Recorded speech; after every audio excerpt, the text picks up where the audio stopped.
So silver வந்து எதிர்பார்த்த மாதிரி தான். அதாவது அது 4,00,000 தொடும்போதே நம்மளும் வந்து பேசியிருந்தோம். ஸோ சில்வர் வந்து ம். கண்டிப்பா வந்து விலை இறங்கும் அப்படின்னு சொல்லிட்டு. இன்னைக்கு பார்த்தீங்கன்னா, கிட்டத்தட்ட ஒரு 40% ம். வரைக்கும் அது இறங்கி தான் வந்து காணப்பட்டிருக்கு. பட் அதோட சில்வர பொறுத்தவரைக்கும் வந்து டிமாண்ட் வெர்சஸ் சப்ளை அப்படிங்கிறது தான் இங்க மெயின் இது. ஸோ அத பொறுத்தவரைக்கும் பார்த்தீங்கன்னா, இன்னைக்கு வந்து சில்வர் வந்து இந்த இந்த ரேஞ்ச்ல தான் இருக்கு. பட் இந்த வருஷமும் பார்த்தீங்கன்னா, சில்வர் வந்து ஒரு ரேஞ்ச் பவுண்ட் ட்ரேடிங் அப்படின்ல தான் இருக்கும். அதாவது ரொம்ப அதிகபட்சமான ரிட்டர்ன்ஸ் அப்படிங்கிறது வந்து எதிர்பார்க்க முடியாது. So okay. சில்வர ம். பொறுத்தவரைக்கும் இப்ப இன்னைக்கு வந்து 2,15,000, 20,000 அந்த மாரி இருக்கிறது, மேபி 3,00,000 வரைக்கும் வந்து போலாம். திருப்பி வந்து அதோட ரேஞ்ச் வந்து திருப்பி குறைஞ்சு இதுவா தான் காணப்படும்.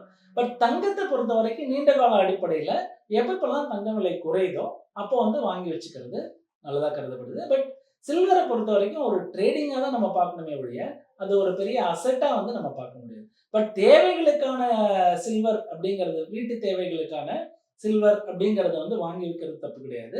பட் அது ஒரு முதலீடா வந்து ஒரு பெரிய முதலீடா கன்சிடர் பண்ணி, அதுக்கு ஒரு அலோகேஷன் அப்படிங்கிறது வந்து குடுக்கறது எங்களோட கருத்து இல்ல. But okay. ஒரு 5% அதிகபட்சமா ஒரு 5% வரைக்கும் வந்து சில்வருக்கு வந்து ஒதுக்கலாம். 10% அப்படிங்கிறது வந்து கோல்டுக்கு வந்து ஒதுக்குறது மிகவும் நல்லது.